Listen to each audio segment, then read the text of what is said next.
Pensa no silêncio. A paciência é virtude dos sábios. A impaciência não nos permite ver além. A fé, a base do que não se pode ver, mas no que se pode crer. Creia em Deus. Confie nos seus projetos, nos seus sonhos. O primeiro passo entre a realidade e o sucesso começa nos pequenos esforços diários, que juntos são a soma de uma trajetória de vitórias. Um grande abraço. Nós estamos aqui com você nesse nosso encontro muito especial. E esse texto é de uma amiga nossa, Natália Schettini. Jotinha, muito obrigado. É um prazer estar aqui, casar essa oportunidade, né, de estar visitando Manhuaçu e poder estar aqui presente num momento marcante, mais um momento marcante, né, dessa sua trajetória tão bonita, né, e você me chamando para falar da minha trajetória, que perto da sua ainda está, vamos colocar aí, já estou no meio do caminho, quase no meio, mas ainda falta bastante ainda para chegar aí, né, aos 50 anos aí praticamente, né, de jornada que você já tem, e tenho certeza que vai ser sucesso aqui também na República TV. A gente tem que lembrar que o início da sua carreira foi lá na década de 70. Né? A gente fala de um outro Brasil. Né? Então, as pessoas, né, os mais jovens aí, que estão talvez aí com 20 anos de idade, não imaginam que era esse país até a década de 70. Né? A gente tinha um país predominantemente rural.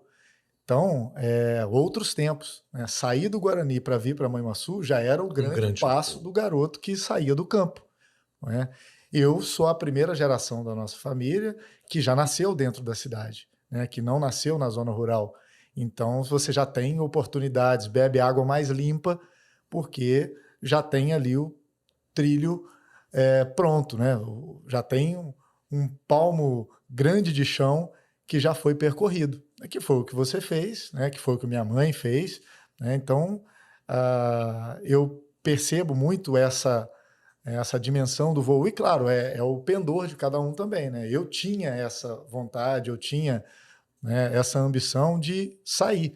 Né? Mas não quer dizer que para brilhar, para ser bom, para ser um profissional brilhante, você tem que sair. Tem muita gente boa aqui, valorosa, e que a cidade precisa disso, porque se todo mundo saísse, quem queria fazer as coisas acontecerem aqui? Mas eu comecei aqui, né? Já com esse trilho já feito, né? Você, e aí já estava o Zé Maria, que é primo, também já estava, o J. Batista já era do meio, então eu já tinha referência. Toda essa referência dentro da família. E aconteceu que eu fiz também o mesmo registro de voz aí que outros colegas que estão aí Brasil afora, né? O Marquinho, o Fuli, eu não lembro se chegou a fazer. Eu lembro do Emerson Romano, né? A própria Thelma, que também passou pelo mesmo curso ali. Eu passei por esse curso, consegui ingressar aí na rádio. A bem da verdade, você passou a observar o registro de voz e aqueles que participavam, e depois você realmente fez o registro, e depois passou até a me ajudar nessa seleção de pessoas que hoje a gente tem o prazer e o orgulho de ter gente espalhada Brasil afora. Exato. Você depois já disse. Virei instrutor também, né, do curso, já aí depois de formado, já tinha saído para fazer faculdade, já estava ali me formando em jornalismo, e poder dar essa contribuição, como eu já conhecia, né, da Gênese, ter feito o curso, é o caminho que a gente trilha. Hoje eu sou professor, mas um dia eu observei, né, os meus mestres, para que eu pudesse justamente pegar ali referências, e você é natural, como acontece no rádio, de você ter uma inspiração. Eu lembro que você sempre fala lá do Júlio Soares, Sim. Que era uma inspiração, que era o cara que você tinha como o seu farol ali naquele início. Então, a mesma coisa, né? Eu aprendi ali no registro de voz, ou vendo os outros colegas trabalharem. Eu tinha, óbvio, né, com o privilégio de poder ter acesso aos bastidores da rádio, então eu assistia, via o pessoal fazendo os programas, via você, via outros colegas fazendo ali o programa, como que era a logística, a dinâmica, como que funcionava, a comunicação, operar a mesa. Eu aprendi a operar a mesa de observar. Né? Aliás, dia desses vi até um vídeo do nosso querido Bruno Araújo, que hoje em Vitória, e um vídeo em que você aparece, a Thelma, e aí, quando o Bruno saindo daqui, já se projetando para uma nova emissora no Espírito Santo, e você aparece no vídeo, né? Enfim, o Bruno até dizia que você estava cavando exatamente, quer dizer, bom, tá saindo eu vou me encaixar aqui, né? Mas como se eu tivesse, ó, já tem um aqui para pegar a minha vaga. É mais ou menos isso. Na época eu já tinha, se eu não me engano, eu já tinha iniciado ali a fazer, né, já tinha me inserido na programação.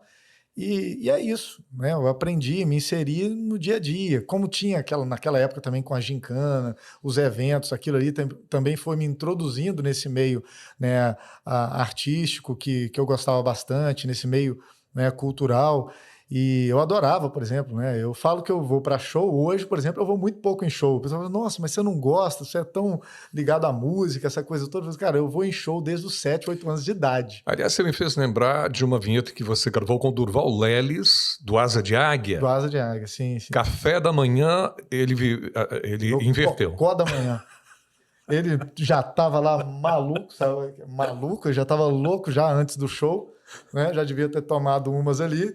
E aí deixamos os textos lá para ele ler, né? Ah, alô, e tal, aquelas vinhetas de rádio, né? Ó, eu sou o fulano de tal, também estou aqui no programa Café da Manhã. Aí ele, alô, SJ, eu também estou aqui no Cocó da Manhã. Aí eu falei, caramba, Cocó não.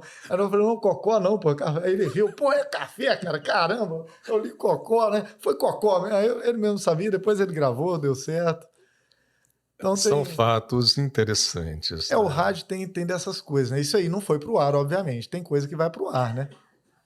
Seria um erro de gravação que fica, mas enfim, aqui colocando isso a pratos limpos, né? Primeiro programa que eu me lembro, mas quero que você mesmo conte, porque lógico, a observação, é o meu caso também quando comecei.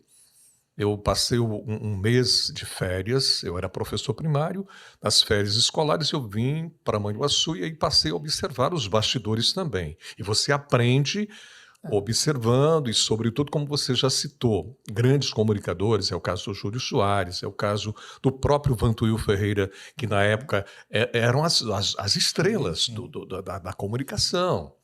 Isso sem falar na simplicidade de um Alfeno Dias, de um Sebastião Novaes e tantos outros comunicadores. Mas, enfim, eu sei que num belo dia alguém te jogou no ar assim. Aliás, acontece com o Bebeto Nunes, por exemplo, nosso Bebeto. Eu sei que ele também fez programa de rádio. Bebeto está aqui nos acompanhando também, vai nos assessorar. Bebeto, a gente falou. Ele vai ser o nosso. Se o Alex do Bebeto. Do Jô Soares tivesse um bigode, seria o Bebeto. Ele vai nos servir água aqui no momento oportuno. Não tem café, né? Mas tem água, tá bom. Água melhor do que café, tá certo? Não tenha dúvida. Mas aí me lembro então que foi num sábado, creio, e você estava já. Quer dizer, eu produzia um programa já.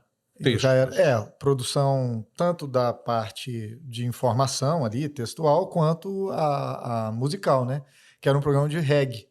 Que você gostava. Gostava muito e estava na época do auge ali do Cidade Negra, se tinha uma safra, né? Isso já tinha o Paralamas como uma referência. E além, né, do clássico do reggae, Bob Marley, essa coisa toda, eu já produzia, porque ninguém na rádio, quando eu propus, poxa, por que não tem um programa de reggae? Tem tanta música de reggae na programação e não tem um programa só de reggae. Já tinha programa de rock, tinha programa de outros ritmos, mas não tinha um programa de reggae. Eu falei, a gente não faz porque a gente não entende muito aqui, não tem ninguém. Eu falei assim, não, então eu produzo, então não tem problema. Eu faço a seleção musical, eu levo o CD, se for o caso. Né? Na época ainda era isso. Então você foi o produtor do Reggae Night. Reggae Night, exatamente, foi o primeiro programa. E quem apresentava? Era geralmente o Lúcio Amaral, mas como era final de semana, tinha aquele rodízio.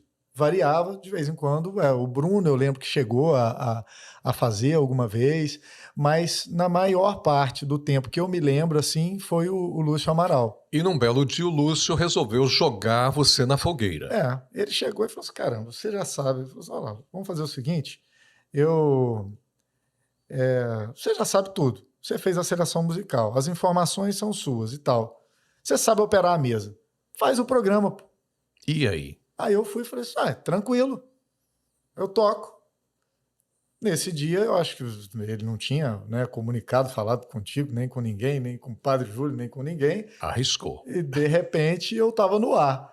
Como eu acho que deu tudo certo, não teve problema. Se tivesse dado alguma zebra, provavelmente teria sobrado uma para ele. Mas foi uma ousadia que me lançou, eu gostei, e a partir dali, realmente, eu assumi o programa e passei a fazer todo final de semana. Lembra uma primeira música, quem que você destacou, coisa semelhante? Não. Não lembro. Primeira Mas, música. enfim, como é que era a Mas seria uma boa comunicação? lembrança. Como é que você começou, por exemplo? Já tinha o Legal. clássico, né? Já tinha, para texto inicial, já tinha aquele clássico dos YC726, rádio, tal. Então, certamente foi aquilo ali. A minha comunicação era uma comunicação que eu tinha como inspiração muito Transamérica, Jovem Pan. Então, eu ouvia muito, eu lembro, Banana na Jovem Pan. Então, eu tentava fazer um estilo mais ligeirinho, assim. Era aquele estilo mais jovem. A época do rádio, sobretudo das faixas de FM, era essa a linguagem da época, né? Essa comunicação mais ligeira, né? Mais nervosa, vamos dizer assim, aquela comunicação bem ligeira. Era mais ou menos o meu estilo que eu tentava imprimir, né? Ok. E eu creio até que consegui.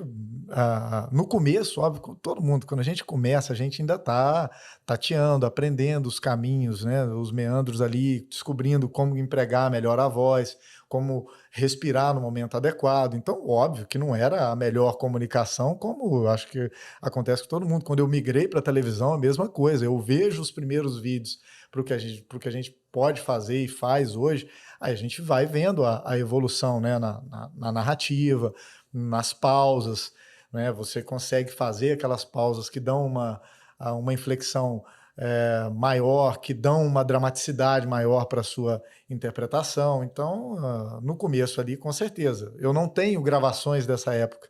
Eu não. E até porque hoje é muito fácil, né? Mas naquela época a gente geralmente era fita, cassete, então em algum momento isso se perdeu aí no caminho e eu não passei para algum registro digital aí mais moderno.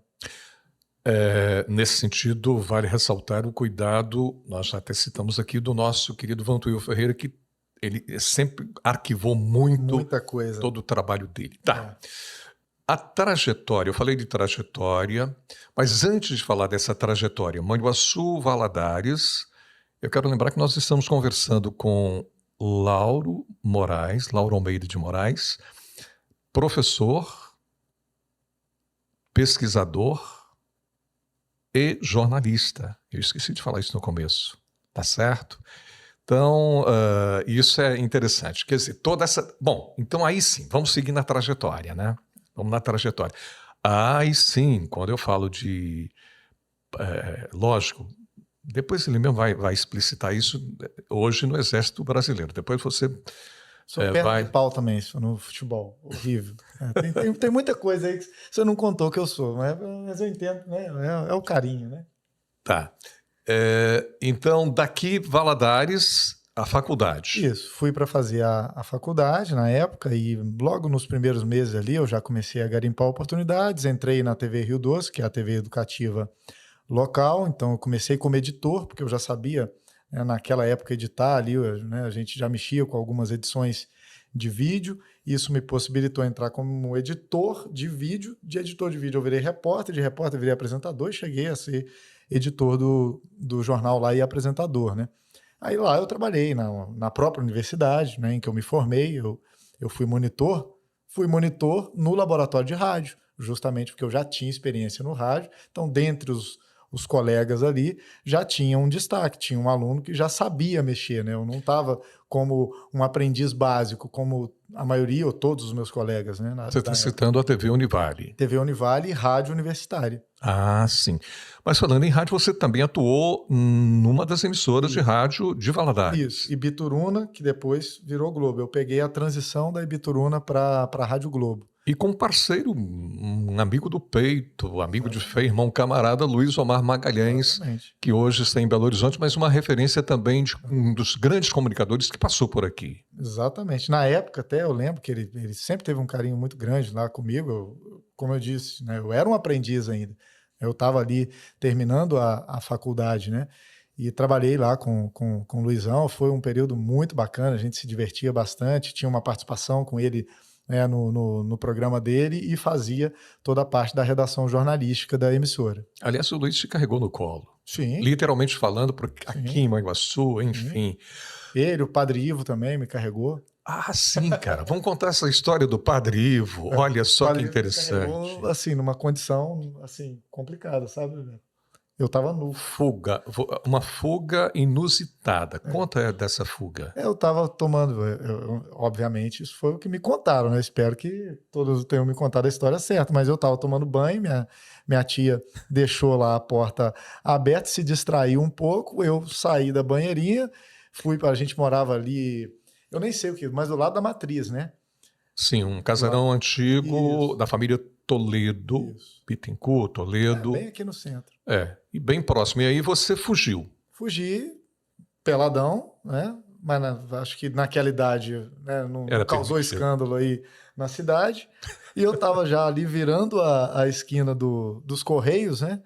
E o Padre Ivo me reconheceu e falou assim: pô, o menino tá perdido aqui, peladão, me pegou e me levou para casa. Mas você estava em direção aos estúdios pelo caminho das ali, rádios? Provavelmente, porque Manguaçu, o caminho que eu poderia conhecer naquela idade seria esse. E como eu estava fazendo exatamente, virando ali os Correios, a direção que eu imagino, que caminho de criança é o caminho de cachorro, né? A gente vai no que a gente conhece. Ou então eu estava perdido, malucão mesmo, e sei lá onde que eu iria sair. Obrigado aí, saudosa memória do Padre Ivo. Queridíssimo Padre Ivo Urbano Moreira. Isso. Né? Bom, Manguaçu, Valadares, depois de Valadares, um passo adiante, Teófilo Otoni? Foi Teófilo Otoni. Depois de Valadares, eu fui para Teófilo Otoni, lá já formado, já tinha feito especialização, aí eu fui trabalhar como professor numa faculdade, na primeira faculdade de jornalismo de lá, aí depois, nessa mesma faculdade, assumi a coordenação do curso e trabalhei também na InterTV, que hoje é a mesma emissora que é afiliada à Globo aqui na região. Na época, ela tinha como sede Montes Claros e a gente tinha uma sucursal em Teófilo Otoni, eu coordenei essa sucursal e trabalhava na universidade, na faculdade ao mesmo tempo lá. Muito bem. Saindo do estado de Minas agora. Vamos para Itabuna? Ainda morei um período em Montes Claros, né? Ah, Montes Claros. Fui para Montes Claros depois ainda. Uma assessoria de comunicação. Isso, trabalhei em campanha também, a eleitoral lá, fui por meio de uma produtora de Belo Horizonte, a Casca de Nós. Aprendi bastante também nesse período, porque era uma produtora assim com um know-how já e trabalhei com profissionais que fazem aí os vídeos, né, da Vale do Rio Doce, BDMG. Então foi uma equipe muito bacana com a qual eu aprendi bastante assim na área de produção audiovisual, fora já do âmbito jornalístico, né? Sim, aí de lá, eu fui parar na Bahia. Bom, foi ver o que a Baiana tem? Foi, vi. Bom, pimenta e dendê. Mas você foi, nesse caso, para a TV? Eu fui para a TV, a Rede Bahia lá, que é a afiliada Globo, né? É um grupo que tem todas as emissoras no estado da Bahia, ligado ali à família Magalhães, né? Que é nacionalmente conhecida aí por toda a trajetória política desde ali, né, do ACM. E eu recebi um convite de uma colega que é valadarense. Sim. Ela é de Valadares, está até hoje lá, Renata Luz, está até hoje. Tinha uma colega também do peito, que agora está morando no Canadá, mas a gente trabalhou juntos também, e ela é do Vale do Aço, a Marta Almeida, tem uma trajetória também fantástica dentro do Sistema Globo. E foi por meio do convite dela, a Renata, inclusive o irmão dela, mais conhecido aí, pessoal que é mais ligado ao jornalismo, é o Biló, né, o Luiz Gustavo, que era da Globo, agora está na Record. Sim. Né? E através desse convite dela, eu fui parar lá na Bahia. Era inicialmente para ficar 2 anos, eu fiquei 4 anos. Então, mostra que foi uma experiência muito legal. Eu gostei muito, rodei praticamente ali o estado, né, o litoral sul, extremo sul ali do estado, eu fiz de cabo a rabo praticamente, fiz reportagens muito bacanas ali. Aliás, vamos lembrar do Tô de Folga, que você fez exatamente um dos quadros do jornal Hoje. Vamos falar do Tô de Folga, que você aproveitou muito bem a região da Bahia que tem praias lindas, enfim. É o maior litoral do Brasil, né? São 1.000 quilômetros de litoral. Eu lembro agora essa aí que tá passando em Abrolhos, né, que é um arquipélago com 5 pequenas ilhas ali no extremo sul da Bahia.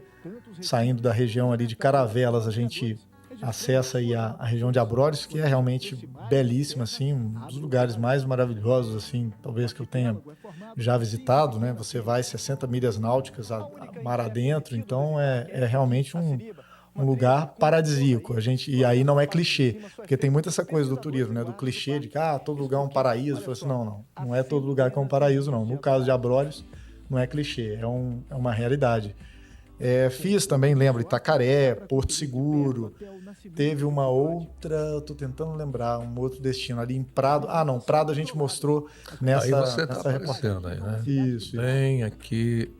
Né, essa é a única ilha que é acessível aos turistas, né? Porque só tem uma outra ilha que ela tem, inclusive, alguns militares da Marinha, né? Tem ali um farol e ficam esses militares da Marinha. A gente conseguiu acessar, mas por conta de ser uma equipe de reportagem para fazer imagens, mas não é uma ilha visitável para turistas.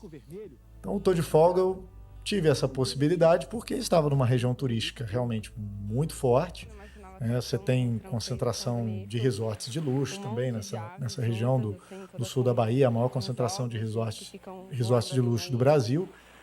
E lá também eu acabei fazendo o meu mestrado em cultura e turismo por conta dessa ligação com a área do turismo. São matérias em rede nacional. Em rede nacional, exatamente. Em rede nacional também vale ressaltar que você teve matéria emplacada no...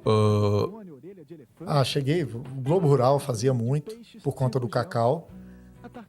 Fantástico, a gente chegou a fazer também. O Globo Rural... Nossa, o David está buscando tudo aí, que sim, bacana. Hein? O Globo Rural, a gente... O Davi. A gente fazia muita reportagem. O Globo Rural tinha uma parceria, uma interlocução muito boa com vários editores. Assim. Eu cheguei aí para São Paulo, ficar lá, né, 15 dias dentro da redação do Globo Rural, conhecendo o trabalho mais de perto.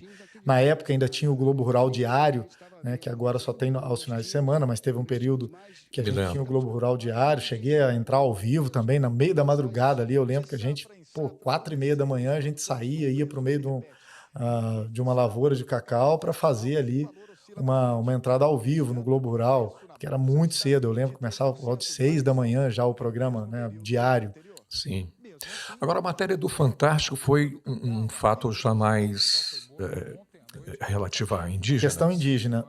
No Globo Rural, eu entrava muito com questão indígena também, porque eu estava lá num período muito turbulento de conflitos de terra naquela região, principalmente ali na reserva chamada Caramuru-Paraguaçu, que fica próximo de Camaquã, Itaju, Camaquã e Itaju do Colônia. Eu lembro que são os 2 municípios-chave. Isso é uma área muito extensa, mais de 50 mil hectares, se eu não me engano, de terras, e tinha um conflito. Ali até hoje é uma região conflituosa, mas nessa região especificamente, o território foi devolvido para os indígenas numa intervenção, de certa forma, por conta de uma reportagem que a gente fez, que a gente foi mostrar o absurdo disso estar parado no Supremo Tribunal Federal há mais de 30 anos, o processo em julgamento. E aí a gente resolveu contar essa história, porque sempre era assim, morreu um índio, morreu um funcionário do fazendeiro em conflito de terras, mas ninguém mostrava qual era a gênese. Por que começou esse conflito? Por que ele persiste? Aí a gente teve esse espaço no Globo Rural, aí eles ofertaram, né, uma matéria maior, né, falou, não, você vai ter aí 4 a 5 minutos para ir. 4 a 5 minutos em televisão, quando o cara fala assim, vou te dar 5 minutos para uma reportagem, é muito tempo, porque em geral vai ter aqui 1 minuto e meio, 2 minutos no máximo. E aí com essa reportagem de mais fôlego, a gente conseguiu contar essa história, e eu lembro que pouco mais de uma semana, 15 dias depois, a ministra Carmen Lúcia desengavetou o processo e pediu urgência na votação, e praticamente dentro de 45 dias a coisa já estava decidida, né? E aí a Força Nacional, a Polícia Federal reforçaram a segurança lá na região e o território foi devolvido para os indígenas lá, Pataxós, Ranhanhan, que é a etnia. Sim, sim. Bom, saindo da Bahia, aí Curitiba? Da Bahia para Curitiba, isso. Mas aí você já foi para televisão? Não, em Não. Curitiba, eu ainda fiz uma parada aqui em Minas, né? Cheguei a ficar um período aqui, eu lembro, em Manhuaçu, mais especificamente, eu passei ali em torno de um ano, mais ou menos um ano, e daqui ainda dei aula, foi a primeira experiência docente na universidade em que eu me formei, né? Eu fui dar aula em Valadares, dei aula aqui também, na FACIG, Escola do Futuro. na Faculdade do Futuro. Faculdade do Futuro. Eu estudei, né, na Escola do Futuro, depois fui para a Univale por essa experiência, né? Eu já tinha passado pela TV Univale, já tinha passado pela rádio, ainda como estudante, então fui para lá como professor e de lá eu decidi partir para o doutorado. Foi aí que eu parti para Curitiba. Mas Curitiba você atuou além da sequência do estudo, doutorado e tudo mais, o doutorado em geografia? Em geografia, isso. Eu conheci, aí o pessoal, como é que você foi parar em Curitiba? É isso, né? Nas andanças a gente vai encontrando pessoas pelo caminho que são das mais diversas regiões. E eu tive um professor em Ilhéus, na Bahia, né, no mestrado, que era, na verdade, da Universidade Federal de Curitiba. E ele foi um dos componentes da minha banca no mestrado. E quando eu falei que estava decidindo fazer o doutorado, ele falou assim, olha, se quiser fazer o doutorado com a gente aqui, né, no Paraná, vai ser uma satisfação te receber e tal. Claro, você tem que apresentar projeto, tem que passar por todos os trâmites, mas enfim, ele já se prontificou. Olha, se você passar, eu sou o seu orientador. O nome desse professor? Professor José Gândara. Que já é... Infelizmente, ele faleceu jovem ainda, assim, jovem para os padrões, né, do que a gente tem hoje de média de expectativa de vida, né? O Gândara tinha 50 e poucos anos ainda, Sim. Mas assim, um cara brilhante, com uma produção científica fantástica, com grande projeção tanto nacionalmente quanto internacional. De alguma forma, ele te influenciou muito positivamente dentro dessa linha, sobretudo do doutorado. Sim, sim. E ele era, dentro do turismo, ele era, até o seu falecimento, era talvez um dos grandes nomes, se não o grande nome aí, né, do Brasil no segmento que ele atuava, que era marketing turístico. Então, o Zé foi uma influência muito positiva, assim, eu aprendi muito, tenho vários textos publicados com ele que me dão muito orgulho. Falando um pouquinho de turismo, inclusive você tem formação dentro dessa linha do turismo, e esse país realmente é um país fantástico, né? Sim, sim.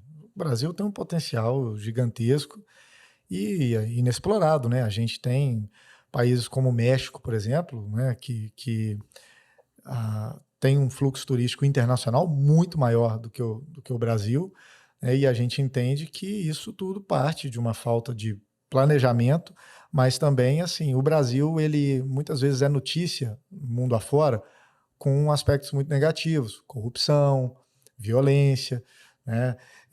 Um colega agora, recentemente, o Maurício Cancellieri, que eu conheci inclusive em Valadares, ele está trabalhando agora na DW, né, na Deutsche Welle alemã, ele mora hoje na Alemanha e faz conteúdo para a comunidade lusófona.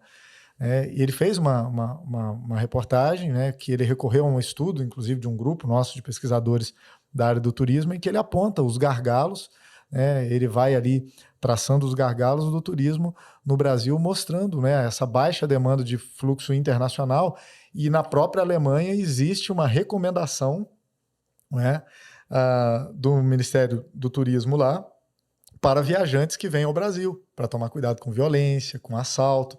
Tudo isso, óbvio, é negativo, né, para a imagem do país, mas tudo isso pode ser trabalhado, né? Para isso que o Brasil tem que estar inserido em grandes congressos internacionais de turismo, nacionais também, né? Porque a gente também tem que tornar os destinos acessíveis, né, aos próprios brasileiros, tornar também, né, as passagens aéreas, né, mais acessíveis. A gente tem que ter essa ideia também de que fomentar o turismo, né, para mais brasileiros é algo que é necessário. Isso é inclusão social também. Nosso amigo Bebeto vai para a praia, por exemplo, amanhã. A gente quer que todo mundo vá para a praia. Claro, Não só o claro, Bebeto. claro. Nem só de trabalho vive o homem, né? Mas, Lauro, me fala, claro, os estudos, a sequência dos estudos, Uhum. você sempre se dedicou muito, É. e aí surgiu o que o Bebeto lembrou, mas um pouco antes da nossa conversa, dessa prosa de mineiros, né? Exército Brasileiro. Uhum. Como é que Surgiu em você acabou Curitiba. inserindo no Exército Sim, Brasileiro? surgiu em Curitiba. Eu já estava já na fase final do doutorado e decidi que falei assim, olha, agora está na hora de voltar para o mercado de trabalho, né? Eu tinha me dedicado praticamente 2 anos aí exclusivamente ao doutorado, justamente para conseguir ali vencer a fase dos créditos, que é a fase ali que você tem que estar realmente em sala de aula, fazendo as disciplinas e ajeitando o projeto. A partir daí eu falei assim, agora está na hora de voltar para o mercado de trabalho. Cheguei a dar aula na UNB antes disso, em Brasília. Fui para Brasília uma primeira vez, fiquei 1 ano em Brasília, né, dando aula como professor substituto na UNB, e agora eu falei assim, ó, preciso retornar a Curitiba. O Zé nessa fase, né, o meu orientador já adoentado, falei assim, olha, eu preciso ficar mais próximo agora do Zé para eu conseguir dar o gás e ao mesmo tempo absorver mais dessa presença dele, né, e ao mesmo tempo dar um suporte. Se tornou um grande amigo, né? E eu acompanho meus mestres, né? Brasília surgiu por causa de um grande mestre, José Bittencourt Filho, né? Que é um cientista social aí, dos mais brilhantes contemporâneos, né? No Brasil. E foi através dele que eu tive acesso a essa oportunidade em Brasília. Aliás, o Bittencourt foi em Valadares que você o conheceu, E isso foi não? meu professor de ciência política na E graduação. depois. Depois, ele já em Brasília, né, falou assim, por que não vem para cá? Acho que você vai gostar, o UNB é uma universidade muito interessante. Eu falei assim, pô, Zé, Zé não, Bita, né? O Zé era o Zé Gandra. Eu falei, Bita, vou ver. Se te pintar alguma oportunidade por aí, eu vou, porque agora eu estou solto, eu posso ir para qualquer lado, pelo menos até o final do doutorado. Eu estou exatamente querendo mapear novas oportunidades e o Exército surgiu nesse bojo. Hum, Eu descobri, concurso? também uma seleção, né, uma seleção pública, nesse caso, da mesma forma como foi na UNB, tudo por seleção pública, né, por serem órgãos públicos, você tem que passar ali por um crivo, se não é efetivo, né, e você vai fazer um concurso efetivamente para ser servidor efetivo de carreira, você tem que fazer uma seleção e se encaixar ali dentro daqueles parâmetros. O Exército surgiu nesse sentido quando eu descobri que o Exército tinha um aparato de comunicação nacional. Eu falei, caramba, e como que funciona isso? Fui olhar lá o edital, falei assim, caramba, eu me encaixo aqui dentro desse edital. E na época, realmente, o Exército estava em voga, era o general, o comandante do Exército era o general Vilas Boas, que tinha um perfil comunicacional muito, muito arrojado em comparação com os seus antecessores, e aquilo me chamou a atenção. Eu vi ele no programa do Jô com toda a equipe de comunicação, que é o órgão em que eu trabalho hoje, né, que é o Seconsex, o Centro de Comunicação Social do Exército. Eu falei assim, caramba, eu trabalharia com esse pessoal aí, eu acho bacana, né, porque eu vou chegar a lugares que a gente no jornalismo geralmente não chega, né, que são essas regiões bem remotas, né, quando o Exército vai dar apoio, por exemplo, agora lá na reserva Yanomami, a gente deu apoio na época da Pandemia. Covid, a gente foi para a Ilha do Bananal, né, que é a maior ilha fluvial aí do mundo, ali na divisa do Mato Grosso com o Tocantins, e aí eu tive a oportunidade de fazer um trabalho muito, muito bacana com os nossos profissionais de saúde, levar exatamente a atenção à saúde para uma região remota, né, e em que só chega de aeronave praticamente, né, com a agilidade e a rapidez necessária apenas de aeronave. Quanto tempo de Curitiba, Exército? Eu fiquei em Curitiba, ali 3 anos em Curitiba, né, no período do doutorado, 3 anos em Curitiba, um em Brasília, e depois, aí sim, eu de Curitiba, pelo Exército, eu já fui para Brasília, né, porque a estrutura de comunicação do Exército Central, né, a estrutura mais parruda, vamos assim dizer, fica em Brasília.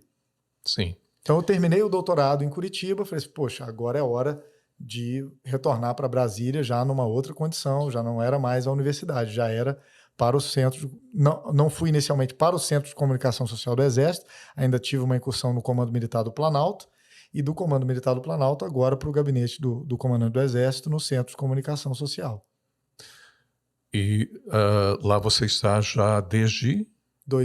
No Exército desde 2018, 2019 em Brasília. Sua patente. Eu sou tenente, sou primeiro tenente. Tem que respeitar, viu, Bebeto? Por favor. Continue. Tá. Já falamos, claro, dessa trajetória e inquietação. Você é bastante inquieto, né? E vai fazendo exatamente toda esse trajeto mesmo. Hoje você ainda no Exército Brasileiro, Perfeito. mas também já com olho numa nova instituição educacional de Brasília. Eu já prestei, né, o concurso, agora já pode falar, não tem, já está divulgado, já está no Diário Oficial, não tem problema. Eu fui aprovado no primeiro concurso da Universidade do Distrito Federal, recém-criada. Ela está agora, vai iniciar suas atividades este ano em Brasília.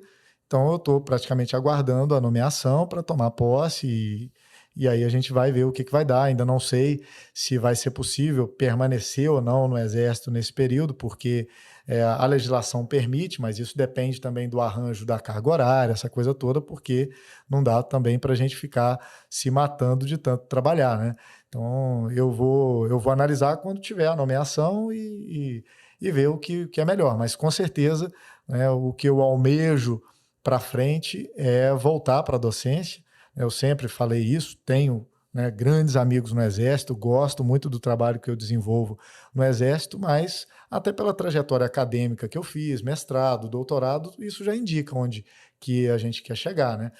Todo mundo que vai para um doutorado tem intenção de ser pesquisador, tem intenção, né, de trabalhar no campo da educação superior em geral, né? Em geral, essa é a regra. Então, não é diferente, o meu desejo sempre foi esse, os colegas do Exército sempre souberam disso, né? Não era nada porque eu não gosto de tal, não, são todas etapas, né? Eu precisava, por exemplo, terminar o doutorado para me habilitar num concurso docente. Então, agora esse é o caminho, e eu vi a Universidade do Distrito Federal como uma universidade que está surgindo agora como uma grande oportunidade. Eu gosto desse tipo de desafio, de não apenas trabalhar numa universidade, mas a gente poder estruturar uma universidade, que está começando agora, né? Ser professor é uma vocação?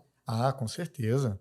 Com certeza. Também, claro. Não é para qualquer um, né? A pessoa tem que gostar. Não é meu perfil, por exemplo, ensinar para talvez criança, nunca fui. Tanto que eu né, eu fiz geografia, mas não fiz licenciatura, fiz bacharelado, porque eu sei que não é esse o meu perfil. Eu gosto de trabalhar com jovens já mais ali na fase adulta, a minha aptidão é essa. Eu tenho mais facilidade de dialogar e, ao mesmo tempo, como eu curto muito a pesquisa, né, a trabalhar já com jovens já mais maduros ali, já te permite fazer esse tipo de trabalho com pesquisa mais avançada, né? Dentro dessa linha exatamente aí de professor, né?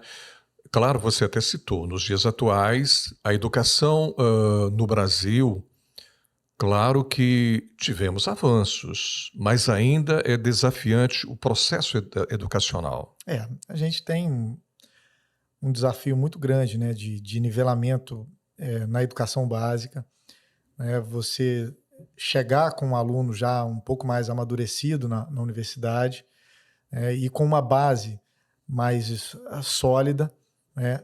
Nivelar também o ensino privado com o ensino público, isso é fundamental, né, para que o ensino público, né, o garoto que não tem condição de pagar uma escola particular, que ele também possa chegar em condições de competir em igualdade com o aluno, né, da escola particular. Isso é importante e, ao mesmo tempo, essa ampliação da oferta da educação superior pública e gratuita. O Distrito Federal está fazendo isso agora. Olha só, o Distrito Federal é uma das unidades da federação. Eu falo, o Distrito Federal é a Disneylândia das unidades da federação, porque é uma das poucas unidades da federação que não tem problema, por exemplo, de recurso, que não fica com a corda no pescoço sempre. Sim. e tem defasagem no ensino superior, né? A defasagem se deve ao quê? Se devia, até agora a criação da Universidade do Distrito Federal, à falta de oferta de ensino distrital, que seria o ensino estadual, não é? Então, como não tinha essa universidade, há uma defasagem de vagas no ensino superior. Ela vai ser totalmente preenchida agora? Obviamente que não, mas vai pelo menos diminuir essa defasagem. Então é fundamental, né, que a gente tenha um fortalecimento do sistema público de ensino, que a gente tenha, claro que de forma alguma a gente vai desincentivar o ensino privado, mas é importante também, né, que a gente tenha, o Estado tenha com esse seu poder regulatório, né, de realmente fazer com que aquilo que foi planejado para a educação do país seja também cumprido no âmbito das instituições privadas e que tenham parâmetros, né, para que a gente consiga cada vez mais elevar o nível da nossa educação, pesquisa fundamental, né, não só a educação básica, mas investir em pesquisa é fundamental. Fala um pouco, inclusive, dessa linha sua de pesquisa, de pesquisador. Eu trabalho com o que a gente chama, é uma área de interface relativamente recente, né, no Brasil, que é a geografia da comunicação.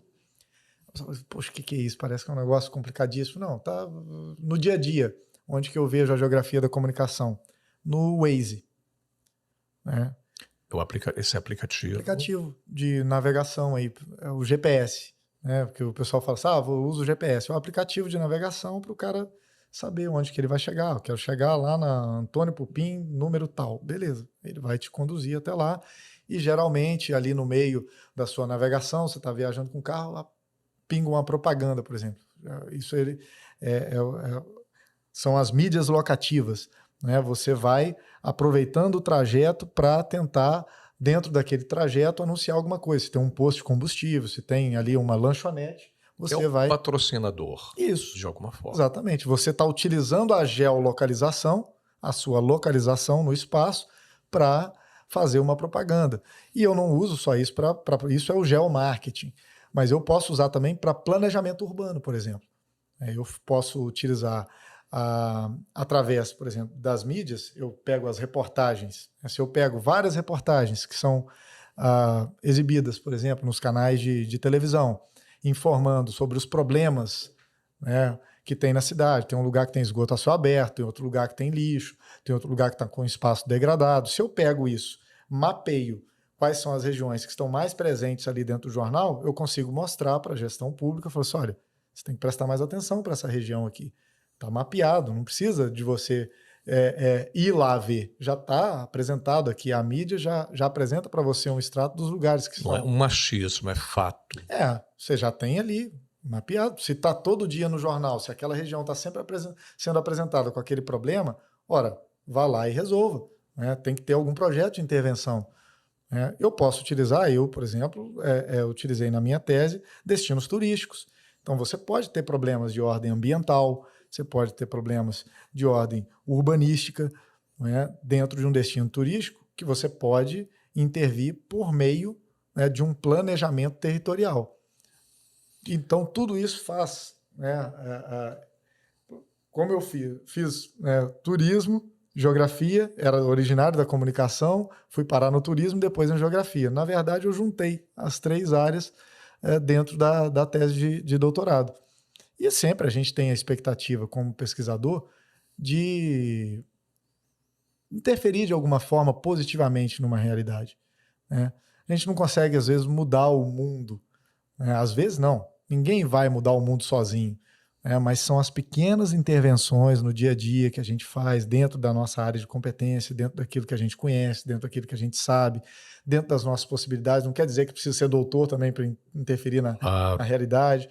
Né? Se você é um líder comunitário local, se você é um cara responsável com a sua comunidade, você pode interferir positivamente na sua realidade. E, na verdade, é isso. O pesquisador, ele vai te indicar caminhos, ele pode te trazer um estudo que vai balizar uma política pública, mas a ação parte da comunidade, né? Também dos atores políticos, dos agentes públicos, parte, mas a sociedade ela é composta por esse caldeirão, né? E todo mundo é importante nesse processo. Se você tem um grande projeto de interferência, né, numa realidade, na cidade, mas a sociedade, a comunidade não abraça aquilo, não adianta nada, né? Vide, Sensibilizar e a participação de todos. todo mundo tem que se entender como isso é meu também, né? É um bem público. Então, eu vejo o trabalho que foi feito aqui com a faixa de pedestre, por exemplo, que é algo que Brasília se orgulha, tem campanha até hoje em Brasília de faixa de pedestre, é um orgulho para a cidade que a faixa de pedestre é respeitada, né? Só que não adianta eu fazer campanha se a própria comunidade não abraça aquilo como fosse, não, essa faixa é minha também, né? E eu vou cobrar de quem não respeita porque é um bem público, é um bem nosso, né? E é um orgulho para a cidade. Eu creio que a mesma coisa aconteceu com Manhuaçu, não sei hoje como está, mas é isso, né? Se a comunidade não abraça, não vai dar certo. Aliás, foi uma das campanhas realmente mais bem elaboradas, no sentido amplo da palavra. Eu tenho muito orgulho de ser exatamente um participante ativo, mas aqui me refiro ao coronel Henrique, Geraldo Henrique, que na época, no comando do 11º, abraçou a causa. E aí a interligação, né, da comunicação via café da manhã, via rádio, né, e polícia militar, e aí se estendendo para todos os segmentos, é o que você falou. Isso aí. Desde o ciclista, aquele que é do carroceiro, enfim, todos foram ouvidos e chamados à responsabilidade. A gente não pode perder essa linha e essa história. É isso, é o planejamento participativo. O planejamento não pode ser só estratégico, né? Você tem que ter a participação dos envolvidos para que a ação tenha sucesso. Acontece isso no turismo, por exemplo. Não adianta o turismo ser predatório. O lugar não pode ficar ruim para o morador por causa do turista, porque senão o próprio morador vai desgostar do turismo. Fala, caramba, esse pessoal só vem aqui para sujar a cidade, para encher o saco e fazer barulho, né? Então, tem que ser um trabalho conjunto, né? A comunidade tem que se beneficiar também, né, do turismo, porque, afinal, quem utiliza, por exemplo, a infraestrutura do turismo quando o turista não está lá, ou mesmo quando o turista está lá? A mesma avenida que leva o turista para o destino turístico leva o morador para o trabalho ou para a diversão também. Então, tem que ser bom para todo mundo, né? E por isso que é importante envolver todo mundo no planejamento, né? Uma cidade, ela não vive da ideia de uma pessoa. Vive ali toda uma comunidade, e toda a comunidade precisa abraçar o bem público como o que ele é, de fato, que é o bem público. Ok. Redes sociais e jornalismo. Vamos falar um pouco desse segmento hoje, que a rede social é algo que, de alguma forma, todo mundo, né? Poderíamos dizer que hoje está inserido nesse campo, né? Tem um celular, mas como usar isso positivamente? Eu, às vezes, fico um pouco preocupado porque tem que ter filtro, né? E, às vezes, esse filtro nem sempre ele é usado, né, por nós. É uma realidade nova que impõe desafios, tudo que é, assim, e quando a gente fala que é novo, porque as pessoas falam, mas isso existe há tanto tempo. Gente, 10 anos é muito novo. Analisando historicamente, 10 anos não são nada, 20 anos não são nada, né? É como se, e hoje, né, a gente tem, assim, o mundo praticamente está mudando de forma muito intensa. A cada 10 anos, praticamente, você tem uma realidade nova. E a gente não teve tempo, talvez, de processar isso tudo ao longo desse curto tempo que a gente tem convivência com a internet. A internet é algo muito novo para a gente, como acesso realmente assim mais massivo, então mais novo ainda. Eu lembro de quando a gente tinha internet de escada, que era pouca gente que tinha, que era difícil, que a gente ia para lan house para acessar, sabe? Então, olha quanta coisa aconteceu em 20 anos ou em 20 e poucos anos e que a gente está processando. As redes sociais, a mesma coisa. E eu creio que isso esse desnorteamento que a gente tem com as redes sociais, ele advém muito disso, né? De que a gente está aprendendo a lidar com Passa isso por educação, de certa também, maneira. também. As redes sociais, na verdade, isso aí eu faço coro com o Humberto Eco. Muita gente não gosta do que o Humberto Eco falou, ele faltava ali, foi praticamente um ano, um pouco menos de um ano da morte dele, e ele, com a lucidez de um filósofo, né, de um cara que escreveu O Nome da Rosa. Então eu sempre falo assim, gente, peraí para você criticar o Humberto Eco, né? O cara é um grande estudioso, né? Um grande pesquisador, um grande nome da história, né, contemporânea do nosso mundão aí. E o Humberto Eco, ele chegou a falar, né, que o drama da internet é que ele transforma o idiota da aldeia no portador da verdade. Isso é muito né? forte. E ele estava falando de um contexto muito específico. Ele estava com um rigor academicista muito grande e tal. Na época que ele falou, muita gente falou assim, não, acho que ele está sendo muito rigoroso. 5 anos depois, estourou toda essa coisa de fake news. Eu falei assim, caramba, não é que o cara tinha razão? Né? Ou seja, o intelectual, a diferença do grande intelectual, não é todo mundo que é intelectual. Tem muita gente que é estudioso e tal, mas intelectual, ele vê o futuro, ele vê lá na frente. Então o cara já estava antevendo uma situação que realmente aconteceu, né? E é isso. Ele até, o que mais, quando ele fala assim, que nas redes sociais, o prêmio Nobel, o cara que está tomando cerveja no boteco tem mesmo direito à palavra que o prêmio Nobel. Né? Então, é claro que a gente tem que relativizar. Não quer dizer que as pessoas não podem ter voz nas redes e tal, nada disso. Mas o que ele está querendo dizer é o seguinte: você não pode dar a mesma credibilidade, né, para uma pessoa que está falando ali algo sem compromisso nenhum e sem nenhum respaldo. A pessoa não tem ali nenhuma. Ela não está estudando a fundo aquela questão, ela está falando da rotina dela, cotidiana, da realidade cotidiana. E, de repente, aquilo é tomado como se fosse uma verdade absoluta. E a pessoa é o quê? Mas essa pessoa está falando sobre esse assunto porque ela conhece muito? Não, é porque ele é um influenciador social. Eu falei assim, mas por que ele é um influenciador social?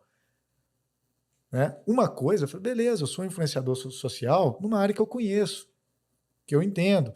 E tem esses assuntos que são cotidianos mesmo. Eu vejo, né, pessoas que são influenciadores sociais, que eu vou dar dica de moda, vou dar dica de beleza. Ok, isso é tranquilo.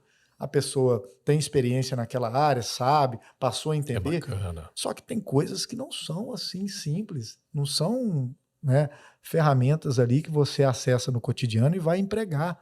Né? Você está falando, às vezes, dos rumos de uma questão importante para o país. Não quer dizer que as pessoas não possam participar, mas não quer dizer que a pessoa passa a ser autoridade no assunto porque ele tem tantos milhões de seguidores. Em outras palavras, você falou há pouquinho e de fato é muito novo. Parece, eu vou usar um linguajar aqui, parece que ainda é um brinquedo na mão de crianças que estão, de alguma forma, ainda não entendendo esse jogo. Tem gente que acaba, né, essa coisa mesmo de ofensa o tempo todo, desse discurso de ódio, de gente se atacando para lá e para cá. Isso é coisa de mundo até, né, Lauro? Sim, não adianta a gente pensar que é só no Brasil. Não. Esse movimento é mundial, tanto que agora a gente está vendo PL de fake news. Isso tudo é uma tentativa de dar resposta a uma realidade que ela está aí saltando aos nossos olhos, que desafia a nossa lógica, que desafia o nosso regramento jurídico, que desafia as nossas boas condutas, a nossa ética. Né? O que é ético, o que não é nas redes, o que pode, o que não pode. Eu não posso mexer na liberdade de expressão, que é um valor fundamental de qualquer democracia, de qualquer país livre.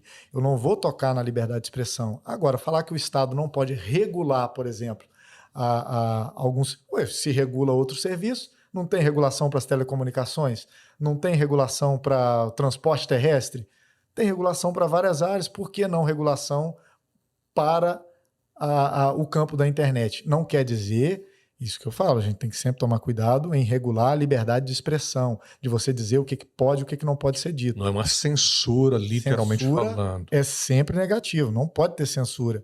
Agora, regulação, eu não vejo problema. Só que o detalhe que hoje em dia tudo vai ser muito assim, mas é como se fosse assim, quem que vai regular? Quem que vai dizer? Não, não é dizer sobre o conteúdo, mas essa coisa dos algoritmos é algo muito sério.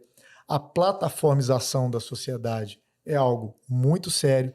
Olha o quanto a gente precariza as relações de trabalho com a plataformização do trabalho. O que eu estou querendo dizer? Uber, iFood. Não estou falando que, que a gente não pode usar, que é ruim. Só que tem que ter regulação, tem que ter regra. Porque senão vira o trabalhador fica desassistido. uma zona. O trabalhador fica desassistido. O que faz o cara? Por exemplo, será o cara do Uber, se ele tem um acidente, por exemplo, e fica inválido, a Uber vai assistir ele? Né? Os aplicativos de transporte. Aí eu chego, por exemplo, eu sofro um golpe, por exemplo, dentro de um aplicativo desse. Né? Só que eu tenho uma relação direta, eu já vi alguns casos como esse, da plataforma falar assim, não, eu não tenho responsabilidade, eu sou só um mediador entre você que quer comer um lanche e o entregador do lanche. Eu falei assim, ele não é só um mediador, ele é muito mais do que isso. Né? Então, são realidades novas que impõem novos desafios, nossos legisladores, por isso, têm que ser muito competentes. Né? Isso impõe regular essas questões. Regulação não é mal. A gente tem regulação para vários serviços nesse país e a gente sabe o quanto é importante. Né? A aviação civil, tem a ANAC. Imagina sem uma agência reguladora, gente. Com a agência reguladora, as empresas agora, a gente teve problema lá com a Gol. A gente viu um monte de gente lá parada sem saber, o consumidor ali, né, esperando por uma solução. Com uma agência reguladora, com regras. Imagina se você não tem regras. Então, regulação eu não vejo como mal. Só que eu não vou entrar nesse discurso, porque o partido tal, que é o partido X, que é o partido Y, que é contra, que é a favor. Eu falei assim, olha, isso aí é outro assunto, a gente tem que debater de outro espectro, porque aí a gente já vai para um campo mais de plataformas, de ideologias, talvez, mas de plataforma, de governo, de plataforma, né, política, que tipo de política pública que eu defendo, que tipo de sociedade, né, que eu quero ter, né, que tipo de relação, na verdade, sociedade não, que tipo de relação, né, social que eu desejo implantar a partir, né, dessa lógica. Tudo bem, mas que regulação em si é mal, eu não entendo assim, porque existe regulação em outros campos. Ter serviços regulados não é necessariamente algo negativo. A gente tem que discutir quais são os parâmetros dessa regulação. É aí que a gente tem que atuar. Agora, o jornalismo profissional, é o seu caso, é o jornalismo em si, muito atacado de alguma forma nesses últimos tempos, volto a dizer, as redes sociais de alguma... Desculpe, Sim. repetindo, mas como se o jornalista profissional não estivesse exatamente cumprindo o seu papel. De alguma forma, isso ficou muito patente nos últimos tempos, né? A gente tem um ataque, né, muito forte às instituições, né, neste momento atual. As instituições têm que fazer, lógico, a sua reflexão, até que ponto eu não atendo ao anseio social, é importante, o jornalismo também, né, deve fazer essa reflexão, mas esse ataque de que é como se tudo fosse opinião, e não é bem assim. Né? Então eu transformo tudo em opinião. Mas isso é a opinião do veículo tal, essa é a opinião de fulano, é a opinião de Beltrano, e então, assim, não existem fatos. É como se, é o que eu falo, a própria ciência, ela está sob cheque. Não, mas isso aqui não vale. Eu falei, como isso aqui não vale, cara? Com base em que você está falando que isso aqui não vale? Isso aqui é uma pesquisa científica, aqui, ó, foi um método científico aplicado, isso está comprovado.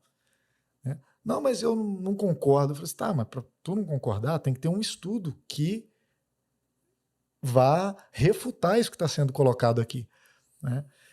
Com o jornalismo, eu creio que acontece um processo desde 2009, sobretudo ali quando teve, né, aquela votação no Supremo Tribunal Federal que derruba a exigência do diploma. É um caso esdrúxulo. Imagina, eu tenho uma profissão regulamentada, eu desregulamento a profissão? Quantos casos desses você já viu? Desregulamentar uma coisa que está regulamentada, qual a lógica disso? Uma profissão já está regulamentada, eu vou desregulamentar ela. Então, aquele momento foi um momento chave para mim, em que os profissionais não conseguiram exercer a pressão necessária para que aquilo não fosse à frente, né? E as próprias empresas fizeram meio que tipo assim, a própria Globo, não, a gente vai continuar contratando jornalista com formação, mas não fez nada do ponto de vista empresarial, de lobby empresarial mesmo, forte com o setor, para que isso acontecesse. Por quê? Porque para as próprias empresas, derrubar a regulamentação, eu vejo dessa forma. Não é negativo, porque precariza as relações de trabalho, enfraquece a classe. Então, agora, as empresas estão se ressentindo de que o jornalismo está em xeque. Eu falei assim, olha, lá atrás, na hora que começou o ataque, vocês não fizeram nada. E agora vocês estão reclamando por quê? Porque as Big Techs assumiram um protagonismo gigantesco. As redes sociais assumiram um protagonismo gigantesco por meio das Big Techs, né? E agora, por exemplo, a Globo está aí, por exemplo, os grandes meios estão a favor da PL, a favor do projeto, do PL, né? Do projeto de lei. Por quê? Porque elas querem minar um pouco do poderio das redes sociais. Não existe vacância de poder, né? E aí é um poder simbólico, que é o poder comunicacional, né? Quando começaram a crescer aí as Big Techs, né? A Google é a principal delas, é o nome mais forte, mas eu fazia já essa reflexão com os colegas na universidade. Eu falei assim, olha, o pessoal metendo pau naquele momento era a Globo, a bola da vez. Ah, a Globo é isso. Eu falei assim, olha, a monopólio da Globo. Eu falei assim, você quer entregar para o monopólio da Google? Não vai mudar de mão. Você prefere estar na mão de quem? Você quer passar então a bola para quem? Para a Record? Para a Google? Alguém vai ocupar esse espaço de principal ator. É sempre assim. Em todo segmento existe uma marca hegemônica. Ok? Tem algum segmento que não existe uma marca hegemônica? Eu não conheço. Sempre tem a o líder do segmento. Então, meu amigo, na comunicação também vai ter. Se não for a Globo, vai ser alguém. E aí? Aí você escolhe. Ah, eu quero ficar na mão do bispo. Ok, fica lá, cara. Ah, eu prefiro a Google, entendeu? Que é internacional. Não sei nem onde estão esses caras aí. Falei, beleza, vai lá, cara. Alguém vai ocupar. Então, assim, a gente não pode. E aí eu entendo que o Estado não pode ser refém disso. O Estado, né? A nação, o Brasil não pode. Sim, quer entrar aqui? Tem regra, cara. Tem regra, sim. Qualquer país aí desenvolvido, ele tem regras. E o cara vai e fala assim, não, você quer prestar serviço aqui? Você quer entrar? Tem regra. E a gente, né, a gente aqui faz valer os nossos, que não é o caso do Brasil. A gente tem realmente uma deficiência nisso aí, né, de que as coisas aqui são muito frouxas, assim. A gente vê na própria indústria automotiva, o mesmo carro no Brasil que é vendido ali, cheio de detalhes a menos que na Argentina. Por quê? Porque certamente o consumidor lá está exigindo mais, né? O preço não muda, mas a qualidade muda do mesmo equipamento. Meu querido, nós estamos chegando ao final dessa prosa boa, dessa conversa aqui na República TV, o canal da informação. Queria agradecer o carinho, a sua presença aqui, tá certo? Obrigado, meu querido. Eu creio que a gente pôde aprender bastante aqui nessa prosa, né? Nessa troca realmente de ideias. Eu me sinto muito orgulhoso de você, tá certo? Eu digo mesmo, fico muito orgulhoso, muito feliz de estar podendo participar, né, desse primeiro momento aqui, né, na República TV. Desejo sucesso para esse projeto como um todo mundo envolvido, nosso amigo Bebeto, né, o Vinícius de Rezende, um amigo também de longa data.